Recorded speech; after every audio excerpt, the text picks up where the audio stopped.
am 106 years old. I have buried 3 sons. I have outlived 2 wives. I have outlived every man who ever called me an enemy, and I have outlived every friend who ever called me a brother. But more importantly, I have outlived the version of myself that was a slave. I spent 80 years as a prisoner to the opinions of people who are now nothing but names on cracked headstones in the local cemetery. I am standing on the very lip of the abyss. I can smell the damp earth of my own grave.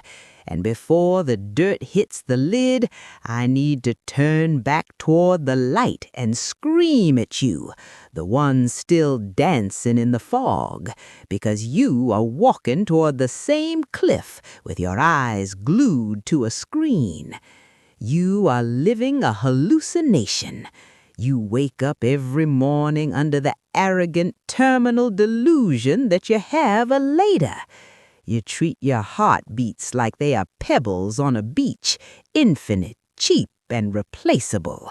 I am here to tell you that your bank account of time is overdrawn. You are bankrupt. You know you're gonna die intellectually, sure. It's a statistic to you, but you don't feel it. You don't feel the cold, sharpened edge of the reaper's scythe resting against your jugular every time you hit snooze.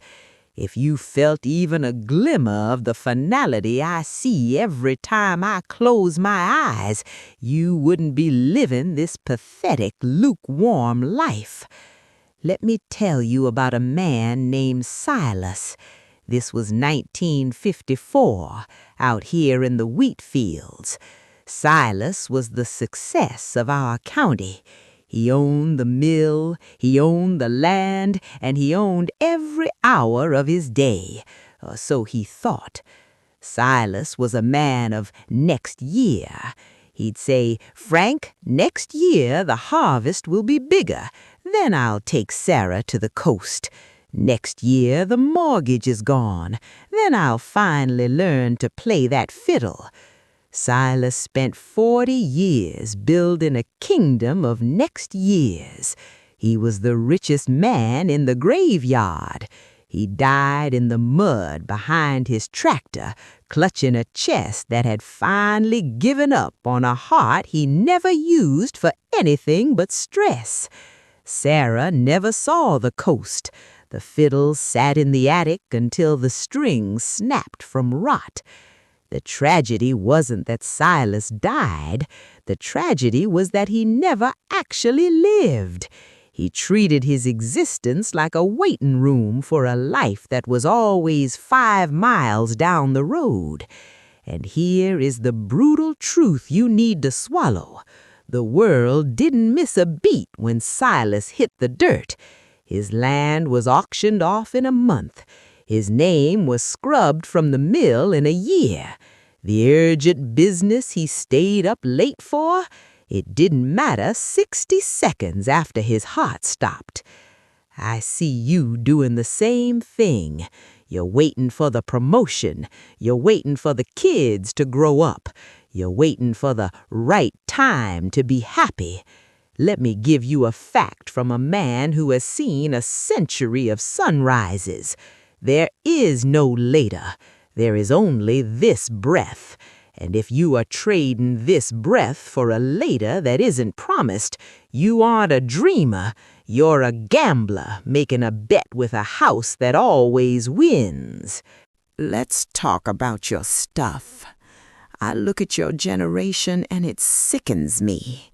You have become curators of a museum of trash.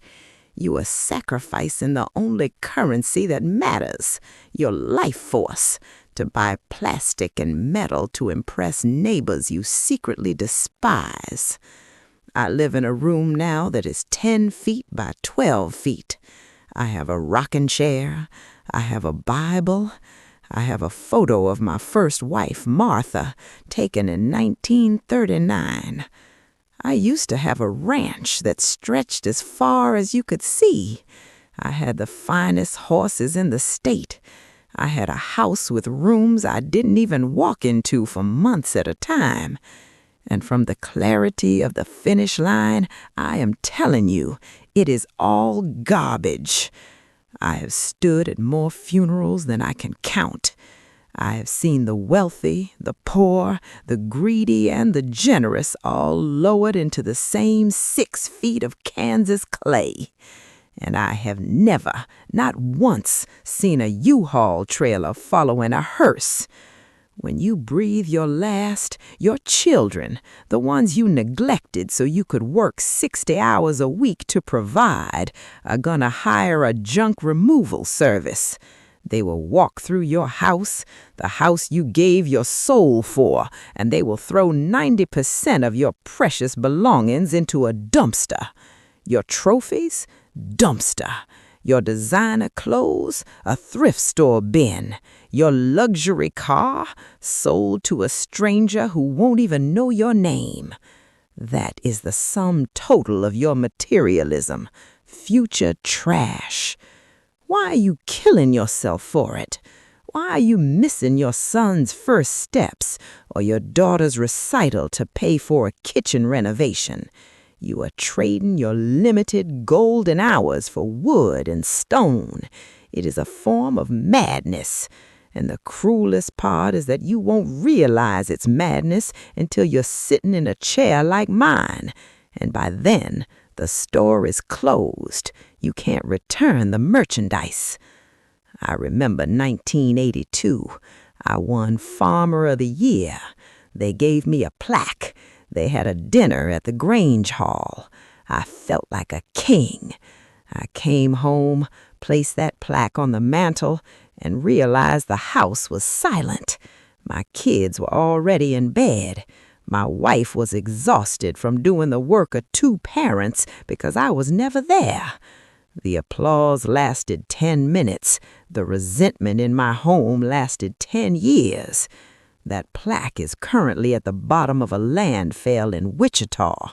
But the memory of my daughter's face when I told her I was too busy to read her a story, that memory is still here. It's 106 years old and it still stings. Your career is not your legacy. It's a transaction. You are selling your life to build someone else's dream. If you died tonight, your job would be posted on a website before your body was cold. Do not worship an altar that will never love you back. So, if the money is a lie and the stuff is trash, what is left? What is the secret I've carried through 10 decades of Kansas winters? The only things you get to keep are the things you gave away. I sit here in the dark and I don't think about my bank balance from 1975. I don't think about the cars I owned. I replay the sound of Martha's dress rustling on the porch. I replay the smell of the rain hitting the wheat. I replay the time I gave a man a job when no one else would. That is the only real wealth. Here is my final no BS strategy for you from a man who is almost a ghost. Number 1, kill your ego today. You are paralyzed by the fear of looking stupid. You don't start the business, you don't write the book, you don't tell the person you love them because you're worried about them. Let me set you free. No one is looking at you. They are all too busy drowning in their own insecurities. You are a background character in everyone else's movie. Stop letting the judgment of people who will be dust alongside you keep you from being brave. Number 2, the last time rule. Every time you do something, tell yourself this might be the last time. One day you will put your child down and never pick them up again. One day you will eat your favorite meal for the last time. You don't know when that day is. It could be in 50 years or it could be at dinner tonight. If you live with that knowledge, you will never take a second for granted. You will hold the hug 5 seconds longer. You will actually taste your food. Number 3, wake the hell up. Look at me. My skin is paper. My bones are glass. My eyes see only shadows. But you have the golden ticket. You have health. You have strength. And you are wasting it scrolling through a glass box, looking at the lives of strangers. You are numbing yourself to death before you even die. Go outside. Forgive that person you've been hating for 20 years. Not for them, but because hate is heavy luggage and you're running out of road. Buy the ticket. Eat the cake. Tell the truth. We are all going to die. That is the only guarantee. But most people spend their whole lives just existing until they expire. They stay safe, they stay comfortable, and they die full of what-ifs. Don't be a Silas. Don't wait for the 5-year plan. The clock isn't ticking, it's screaming. Can you hear it? That's the sound of your life burning away. I'm tired now. The sun is down. My time is up. Stop watching this video. Go live.